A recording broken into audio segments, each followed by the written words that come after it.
Alhamdulillahi Rabbil Alameen. As-salatu was-salamu ala khatamin nabiyyin wa ala alihi wa sahbihi ajma'in. Amma ba'd, fa'udhu billahi minash shaitanir rajim. Bismillahir rahmanir rahim. Qala Allah ta'ala fi surati Bani Israel. ربكم الذي يزجي لكم الفلك في البحر لتبتغوا من فضله إنه كان بكم رحيما وإذا مسكم الضر في البحر ضل من تدعون إلا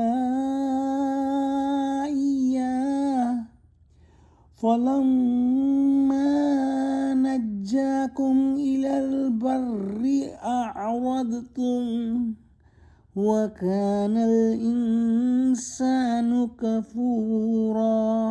Translation: Your Rabb is He who makes the ship sail through the sea for you, that you may seek of His bounty.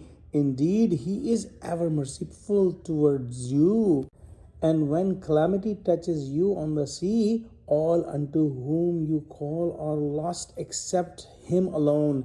Yet when He brings you to the land safely, you turn away from Him, and the humans are unthankful.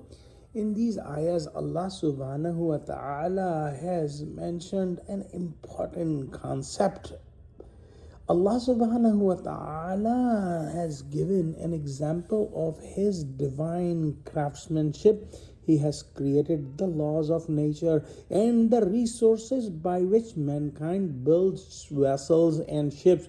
These ships traverse the rivers and oceans, bringing manifold benefits to humanity.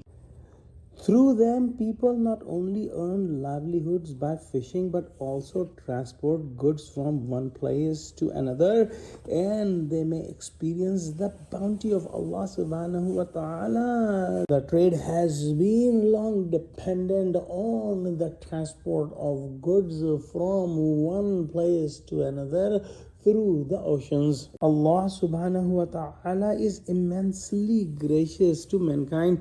In the Quran, the rosy or provision is also referred to Allah's bounty, and bounty implies abundance. Thus, a believer's servitude is for the hereafter, while worldly sustenance is granted along the way as something extra. So the humans who are Muslims and who believe in Allah subhanahu wa ta'ala, the bounties of the world are the fazl of Allah subhanahu wa ta'ala, and the real target of the believers is hereafter. When people board ships and are then surrounded by calamity, stormy winds, towering waves, they fear imminent sinking. In that moment, all false gods and partners vanish from their minds as though they never knew them, and they call out sincerely to Allah subhanahu wa ta'ala alone, praying for deliverance and safe passage. Yet man is exceedingly ungrateful. When Allah rescues them from hardship, they immediately forget the true benefactor. Just moments earlier, amidst of the ocean waves, they remembered none but Allah subhanahu wa ta'ala. Now, on dry land, they recall their false deities. What greater ingratitude could that be? Indeed, this is profound ingratitude.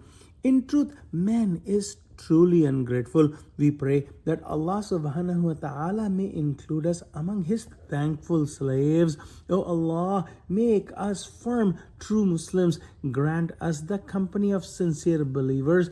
Enable us to read, understand, practice, and spread Quran. O Allah, help Muslims of the world. O Allah, help Muslims of Iran.